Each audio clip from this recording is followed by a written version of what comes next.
The top stories tonight in Y News.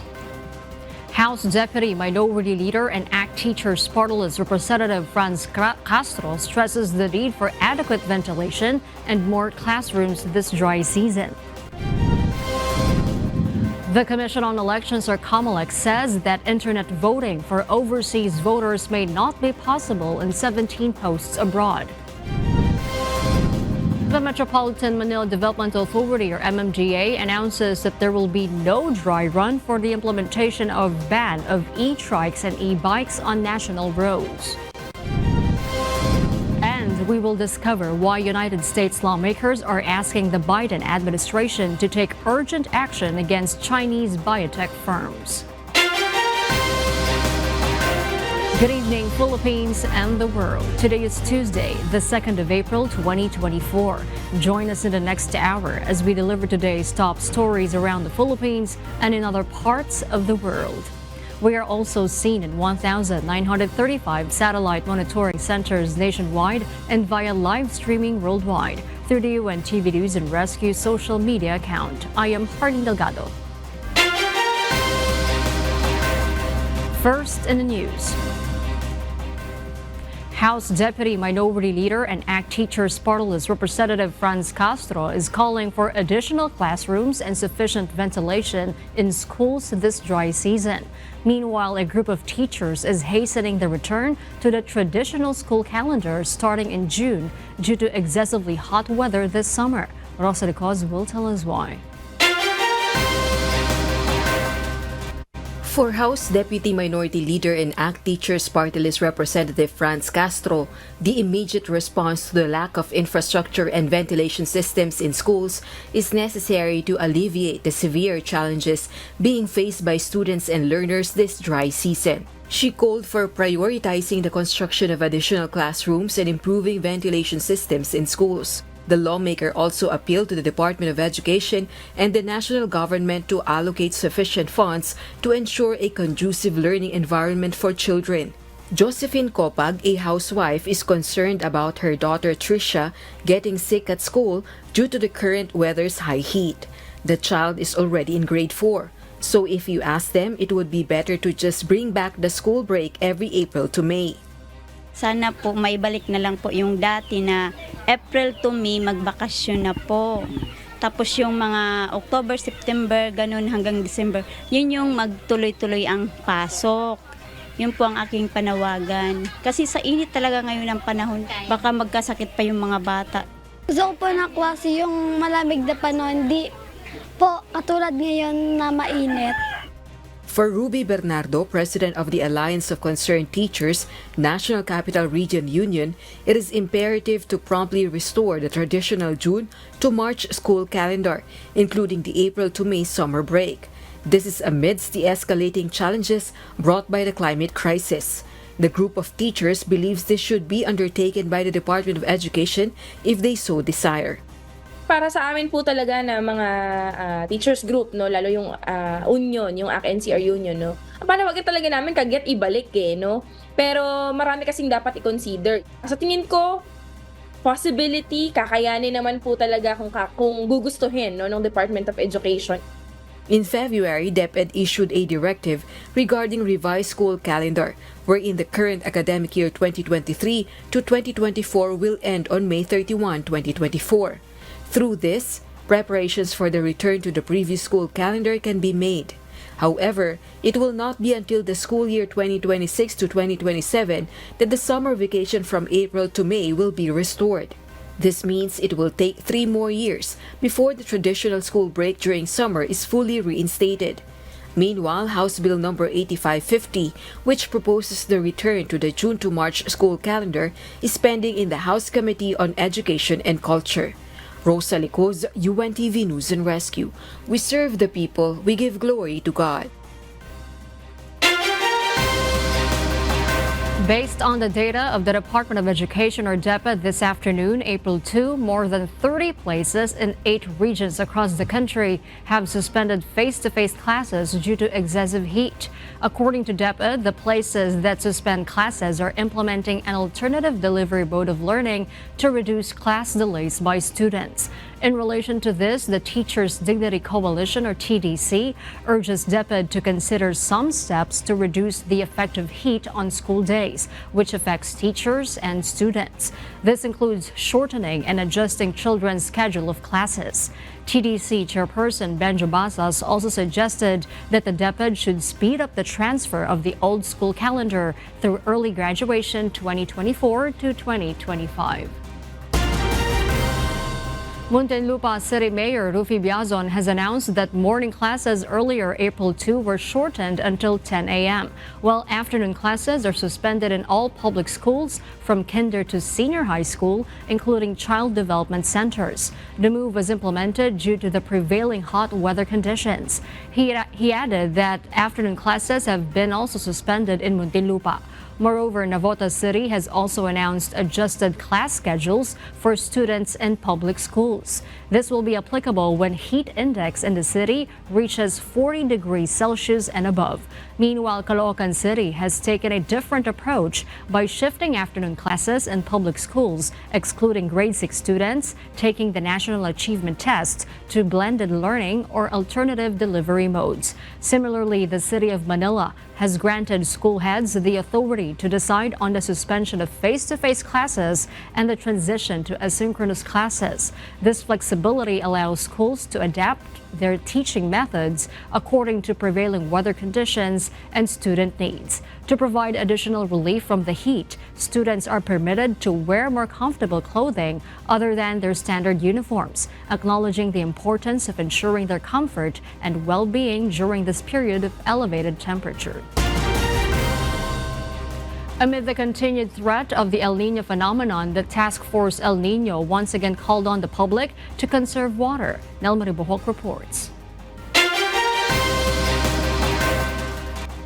The Task Force El Niño sees no possibility yet of Metro Manila experiencing a water crisis. According to Task Force El Niño spokesperson Joey Villarama, the dams have not yet reached critical levels, although the water levels tend to decline every summer. Tuwing tag-init, bumababa ng 30 centimeters per day ang Angat Dam. So sa ngayon, hindi pa po natin nakikita na magkakaroon ng problema o bababa po dun sa critical level na 180 meters yung Angat Dam. Nevertheless, the Task Force El Niño advised the public to continue conserving water amid the intense heat experienced during the next 2 months. Among the ways of conserving water recommended by the task force include using only a zipper and pail for bathing or watering plants. The task force also encourages the public to avoid using inflatable pools for the meantime. Hindi po ipinagbabawal sa ngayon, ngunit dinidiscourage po natin dahil nga po magastos sa tubig ang paggamit ng inflatable pools. Due to the fear of water supply shortage, some of our fellow citizens are also taking initiatives to conserve water. Pag naliligo nga sa isang lang ng balde, tapos pag sa mga labahan naman, once a week. Yung hindi araw-araw, yung lingguhan talaga siya. Pag naligo ka, ginagawa ko para makatipid, naglalagay ako ng batya. Yun ang sinasahod ko, sa amis na nasisiR ka, yun ang ginagawa kong pambuhos. Despite the threat of El Niño, the task force ensures that the government has prepared measures in case of water supply shortages, including rationing water tanks to households. Additionally, local and national governments have taken several other measures. Nel Maribuho, UNTV News and Rescue, we serve the people, we give glory to God. The Commission on Elections, or COMELEC, said that internet voting for overseas voters may not be possible in 17 posts abroad. Dante Amento tells us why. The first internet voting for overseas Filipino voters in 2025 midterm elections is expected to have high voter turnout. It is the primary mode of voting for Filipinos abroad. Ang primary mode of voting na po sa ating overseas voters sa May 2025 ay ang internet voting na po. Ang habol din po natin dito, hindi lamang yung convenience po ng ating mga kababayan sa pagboto, kundi po makabawas din ang gastos ng pamahalaan. Nevertheless, Commission on Elections, or COMELEC spokesperson director John Rex Laudianco revealed on Tuesday, April 2, that the online or internet voting in 17 posts in different countries may not be possible due to internet restrictions. 8 posts are in the Asia-Pacific region, particularly in China, Timor-Leste, Myanmar, and Papua New Guinea. In the European region are Turkey and Moscow, Russia. Meanwhile, in the Middle East and Africa regions are Nigeria, Jordan, Lebanon, Syria, Iran, and Libya. Thus, the poll body will still deploy automated counting machines in the aforementioned posts for in-person voting. The mail or postal voting will also be used in other countries. Meron pa pong ibang bansa na sinusubukan pong kausapin ng Pilipinas ngayon na sana mapayagan na rin sa kanilang bansa yung internet voting. Meron po kasi mga internet restrictions doon po sa mga bansa na yan. Online voting would take place in all other countries in which the use of the internet is not prohibited. The COMELEC Special Bids and Awards Committee, or SBAC, conducted a second public bidding for the procurement of online voting and counting system for the overseas voting today. Dante Amento, UNTV News and Rescue. We serve the people. We give glory to God.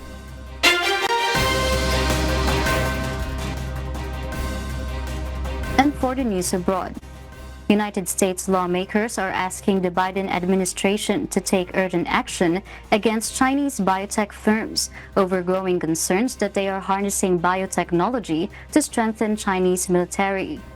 In a letter addressed to Defense Secretary Lloyd Austin dated Friday, March 29, Republican Michael Gallagher and Democrat Raja Krishnamurthy praised 7 Chinese biotech firms that should be added to the list of the Defense Department. The list highlights military-backed firms that are allegedly working with Beijing's military, and lawmakers cite the possibility of these parties creating synthetic pathogens for their military advantages. While being on the Pentagon's list does not involve immediate bans, it represents a warning to U.S. firms and can affect their reputation. Meanwhile, Chinese Embassy spokesperson Liu Pengyu expressed in a statement that the U.S. should stop groundlessly attacking and smearing Chinese companies under false cases. We'll share more global stories with you later, but for now, back to you, Harleen. Thank you, Maeve. For those watching our live streaming on YouTube, please click the subscribe button you see on your screen and ring the bell for notification. You may also follow us on Facebook, Instagram, and TikTok. The Department of Health has recorded over 800 cases of pertussis in the Philippines this year, but the country's health chief says the outbreak is now under control. This report will tell us why. The number of cases of pertussis or whooping cough in the country is not yet alarming. That's according to Department of Health or DOH Secretary Teodoro Herbosa. In today's Senate hearing, Herbosa says based on official data, 862 cases of pertussis have been recorded in the country from January to March 23 this year. This was higher than what was recorded on March 16 with 568 cases. Over half of the cases are infants below 1 year old. Most of pertussis cases came from Region 4B. Meanwhile, 49 deaths were recorded due to the communicable disease. Parang controlled na siya, parang nagpa-plateau siya, pero we're closely monitoring. Meron tayong regional epidemiology surveillance unit na minomonitor yung cases nito. The health chief appeals to parents to get their children vaccinated against pertussis, which they can avail for free in their local health centers. Nag-order na kami ng additional supply of vaccines at iniisip pa nga namin kung ano yung mga pwedeng ma-order. Kasi hindi naman ganun kabilis yun. Papamanufacture mo pa. Kaya mga 120 days ang sabi sa amin. So yun yung appeal ko sa mga magulang kung hindi pa nababakunahan ng noong pentavalent vaccine. Mas maganda mabakunahan. Ang Department of Health po, ibinuhos na yung supply namin ng pentavalent doon sa Quezon City kasi sila ay gumagawa ng outbreak response immunization. Harleen Delgado, UNTV News and Rescue. We serve the people. We give glory to God. The Metropolitan Manila Development Authority, or MMDA, stated that ban on e-trikes and e-bikes will surely start on April 15 and no dry run will happen. JP Nunez will tell us why. A rolling sari-sari store using an e-trike is the idea of a vendor in Quezon City. According to Odette Recalde, she uses her e-trike to go to construction sites to sell. She is collecting about 3,000 pesos of income on a weekly basis, which is enough to sustain their daily needs. When buying her items in NEPA Qmart and selling it to different locations, she traverses EDSA. Odette is aware that starting April 15, her e-trike will be banned in major thoroughfare. She will just use secondary roads inside villages and subdivisions to avoid impounding and fine. Nandun yung kaba kasi baka mamaya biglang makuha yung e-bike. Eh kung halimbawang makuha, wala na ako nakita. According to Metropolitan Manila Development Authority or MMDA, ban of e-trikes and e-bikes on major roads will start by April 15 and there will be no dry run to be implemented. Wala nang dry run po yan pero na-post na po kasi natin yung IRR sa website natin. Based on the implementing rules and regulations, those drivers of e-trikes or e-bikes who are bearing driver's licenses will receive a violation ticket with a fine of 2,000 pesos, while those who do not have driver's license, their vehicle will be impounded. Major roads where e-bikes and e-trikes will be prohibited are the circumferential roads, radial roads, elliptical road in Quezon City, Mindanao Avenue, and Marcos Highway. JP Nunez, UNTV, News and Rescue. We serve the people, we give glory to God. The Philippine National Railways has begun transferring its employees from the Metro commuter line in Manila, which is affected by a 5-year suspension of operations, to the PNR South Main Line in Bicol to facilitate the construction of the North-South Commuter Railway project. Dante Almento details why. Some employees of the Philippine National Railways Metro commuter line will depart for Bicol tomorrow, April 3. These dedicated workers have chosen to transfer to Bicol in light of the temporary suspension of PNR operations in Metro Manila, which took effect on March 28. Yes, oo. Kami ng April 1, no, nag-full blast na kami ng personal deployment namin. Although yung iba, binigyan namin sila lang this week, no. PNR has already commenced the transfer of its employees with 167 employees scheduled to relocate to Bicol. PNR will cover their transportation and there are dormitories and staff houses where they can temporarily reside. They will also receive a rental subsidy of 5,000 pesos for 3 months. Alam mo, marami sa mga empleyado namin, ang nagiging madalas na sagot nila, susubukan at titingnan nila muna yung siyempre, ano ba ang buhay doon, di ba? Siyempre, alam mo naman, galing ka ng metro, tapos biglang mapupunta ka doon sa, siyempre, it's a Bicol area, ang layo din naman. However, more workers chose the compensation package, according to PNR, which 300 employees directly affected. So, mahihirapan po ako talagang mag-apply sa iba. Pero kung tutusin, gusto ko talagang magtrabaho. Kasi kung di naman sila nag-stop operation, siyempre dito pa rin ako, tatrabaho pa rin ako. Ngayon, hindi ko lang alam kung ano gagawin ko ngayon. Siyempre, di ba po, kasi yung edad ko nga, mahihirapan na ako makahanap ng trabaho. Pero itatry nyo pa rin? Itatry ko pa rin kung may tatanggap po sa akin. Pero magtatry ako. Sanay na po kami nung papasok ng everyday na gagawin namin yun. Kaharap namin yung mga passenger, tapos yung araw-araw kong papasok, yun sanay na na rin po kami dun. Na parang naiisip namin na 12 years na nandito kami, parang ang hirap din. Mamimiss mo yung Opo. Ano yung mamimiss mo? Mga ka-workmate din po. Employees who selected the compensation package will receive the equivalent of 4 months' salary for minimum wage earners and a 10,000 peso inconvenience allowance. Above minimum wage earners will receive the equivalent of 2 months' salary. PNR and the Department of Transportation will also assist them in finding other jobs. Currently, PNR is collecting personal data sheets and credentials from affected employees to coordinate with other agencies. karamihan kasi syempre from Manila, no? And then lilipat ka ng Bicol. Meron din sa kanilang ayaw naman ng masyadong malayo, no? Masyado daw malayo sa pamilya. So, DOTR also, no, and PNR coordinated with our other railway agencies like CLRT and MRT na if it's possible, no, to accommodate, no, in their hiring and of additional personnel doon sa mga lines din naman ng mga bubuksan nila or additional personnel on their existing routes. Kung maaari ay i-consider din at i-prioritize yung hiring from PNR employees who have been displaced from the staff operations. Dante Amento, UNTV News and Rescue. We serve the people. We give glory to God.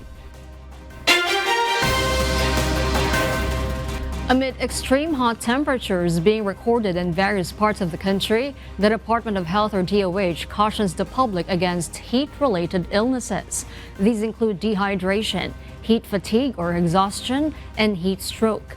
Health Secretary Ted Herbosa reminds the public, especially high-risk individuals such as those who suffer from hypertension, to stay hydrated and take measures to cool down. He also recommends for schools to avoid daytime outdoor activities for students, particularly from 10 in the morning to 4 in the afternoon. Kailangan pag nag-umpisa pa lang yung pakiramdam ng thirst, mag-hydrate na. Pag nagkaramdam ng heat exhaustion, yung parang pagod at lanta na yung katawan mo, mag-cool off na kayo. So you better go to a cooler place. Huwag masyadong mabilis ang cooling. Kailangan at huwag masyadong malamig ang inumin na tubig kasi pwede rin magkaroon ng side effect yon. Basta importante, ang advice namin sa Department of Health, hydrate. Very important to hydrate. Mag-sunblock kung ikaw ay sensitive to sun, staying out in the sun for long periods of time.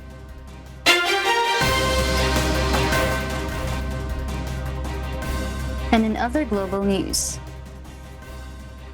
former United States President Donald Trump has posted a $175 million bond to address a civil fraud case filed against him in New York. Initially, Trump was required to pay the full amount of $464 million. However, an appeals court ruled that he could settle the case for a lower amount within 10 days. This strategic maneuver has allowed the former president to protect some of his valuable assets, including the iconic Trump Tower in Manhattan and the Mar-a-Lago estate in Florida, from potential seizure. The fraud case was filed by New York Attorney General Letitia James, a Democrat, back in 2022. In the United Kingdom, a significant boost in wages is on the horizon for 2.7 million low-paid workers, courtesy of the government's newly set minimum wage. From the current rate of £10.42 or approximately 737 pesos, the hourly national living wage for workers aged 21 and above is set to increase to £11.44, equivalent to around 809 pesos. Additionally, it is anticipated that young workers will also benefit from higher wages, reflecting efforts to address income disparities across different age groups. The pressing issue of the high cost of living has prompted the Low Pay Commission to recommend a substantial increase in the minimum wage. However, some businesses in the country have expressed concerns, citing the challenge of reducing product prices due to increased labor costs.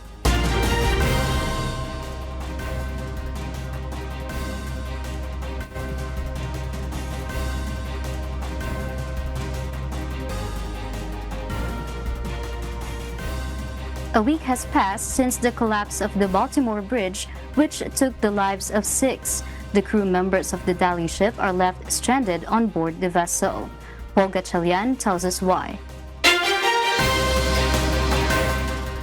Investigations continue to identify the cause of the Dali's collision with the Baltimore Bridge, though the crew members' ability to leave the vessel is not clear, as necessary legal paperwork calling for a lengthy process.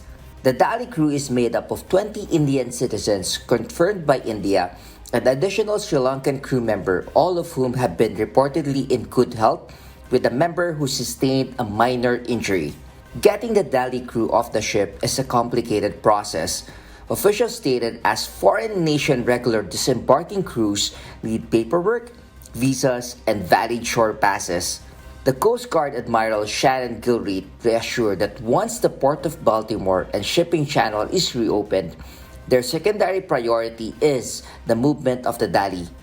Meanwhile, the crew fortunately still have their supplies including food and water, originally for Sri Lanka, but they will also be able to receive packages with non-profit organizations. Paul Gatchalian, UNTV News and Rescue. We serve the people. We give glory to God.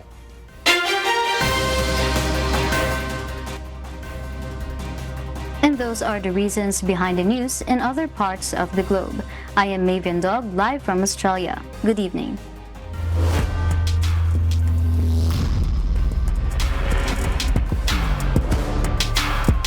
In a pivotal matchup in the UNTV Cup Season 10 Finals, DA Food Masters managed to even the score by claiming victory in the second game of the best-of-3 final series against SSS Kabalikat. Meanwhile, amidst the intense competition, DA Food Master player Elijon de Guzman stood out and was rightfully crowned as the season MVP. JP Nunez reports.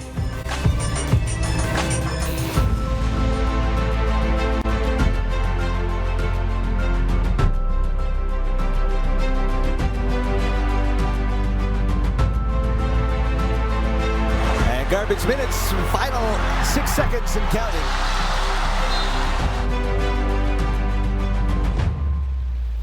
Para sa Kabalikat during the first half.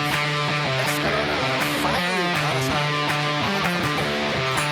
The thrilling showdown between the SSS Kabalikat and the Department of Agriculture Food Masters continued at the hard court of the Phil Sports Arena in Pasig City. Right from the start, the Food Masters took an early lead, edging ahead by 4 points. Though SSS Kabalikat managed to level the score momentarily, the Food Masters unleashed a barrage of scoring plays, extending their lead to double digits. The first quarter concluded with DA firmly in control, boasting a 23-11 advantage. In the second quarter, the Food Masters widened their lead to 22 points. However, just before the quarter ended, SSS managed to narrow the gap to 15 points, ending the first half with a score of 50-35 in favor of DA. Entering the third quarter, the Food Masters maintained their lead, keeping it comfortably above 20 points. Despite SSS efforts to mount a comeback, DA still held a significant 72-57 lead by the end of the quarter. Ayan with a fake. Leans in for the long two. They'll take that. As the fourth quarter unfolded, it became evident that the game was firmly in the hands of the Food Masters. SSS struggled to chip away at the double-digit lead, and the game concluded with a final score of 90-74, with the Food Masters emerging victorious in Game 2 of the finals. Sean Ko, with an impressive stat line of 28 points, 9 rebounds, 6 assists, 2 steals, and 4 blocks, was named one of the best players of the game, alongside Julius Kasaysayan, who contributed 11 points and 3 rebounds. Simaksak na sa isip namin na wala nang bukas. So pag nakuha nila to, wala na, pahinga na lahat. So bawat tulong po ng Diyos na naibigay sa amin yung panalo, talagang pinaghirapan po namin talaga through practice yung mga adjustment nila coach na ginawa. Basic lang, just on an ordinary game nagkataon na championship talaga. So basically same lang talaga lahat. Definitely, we'll give everything for game 3. Thank you Lord kasi talagang binigyan pa kami isang pagkakataon na ma-prove na deserve din kayo mag-champion, lumaban sa championship. Wala namang ganong adjustment. It's so happy na mas maganda lang ang momentum sa amin. Tapos hindi nila ma-counter yung ginagawa namin sa opensa. Acknowledging their defeat, SSS Kabalikat coach Ronald Tubid admitted to shortcomings in their game strategy. I told them wala tayong depensa. I think outcoached ako this game. Nanalo kami because of our defense. So Wala naman sigurong extra something na dun, hindi dumipensa. So, we need to play defense for us to run. Defense talaga. You go home or you win the game sa amin. So, motivation is very important ngayon sa amin. Kailangan ma-motivate ang players na ito na kami. So, dapat pagbutihan namin sa practice, ma-execute lahat para sa game, magawa lahat.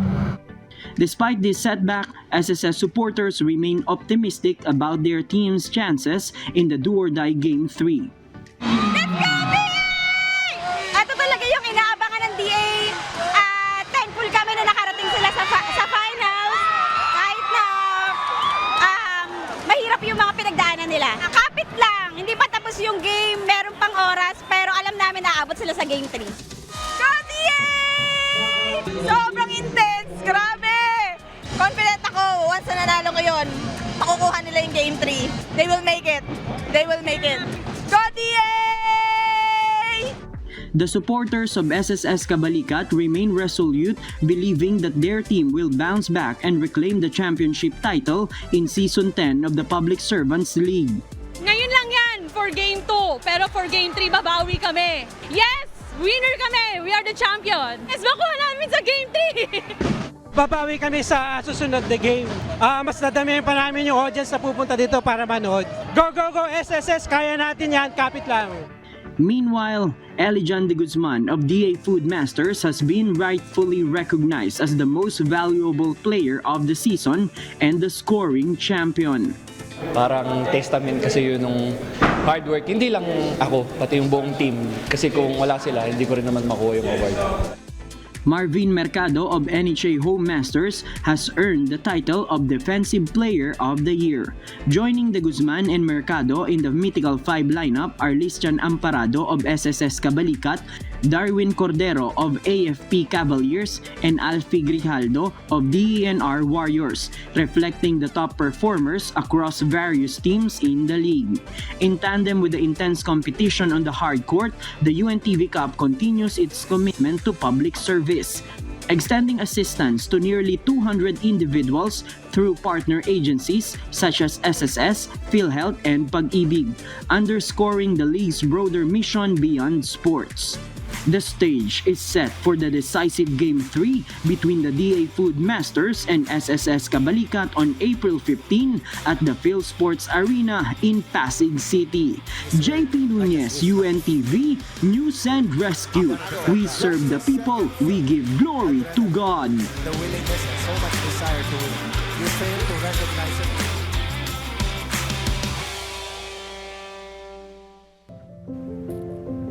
Our Kasangbahay, as the world faces these trying times amid the various challenges and uncertainties, we are inviting everyone to join the global prayer for humanity. Good day. I'm Brother Eli Soriano of the members of the Church of God International. I want to invite you to join us in a minute of prayer every day to pray for humanity and the whole world as we go through these perilous times. While safety measures like washing of hands and strengthening of our immune systems may help us through this horrible predicament, there is still no precaution or cure more powerful than God's mighty intervention. And we need His intervention now more than ever. It doesn't matter what religion you are in or what denomination you belong. This is an invitation for all the people around the world who cares for the future of their family, friends, loved ones, and humanity as a whole. Everybody is welcome to pray with us. For more details, you can check out the description box below. Thank you very much, and I hope to hear from you soon. May God bless you.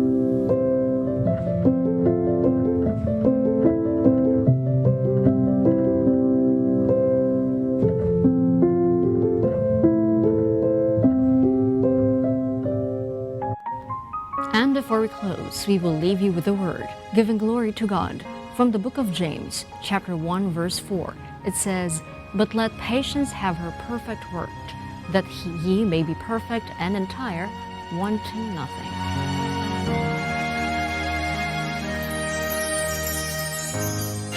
And those are the reasons behind the news, April 2, 2024. Reasons we deliver to you as they unfold, because we need to know. We will always ask why. I'm Hardin Delgado. We serve the people. We give glory to God.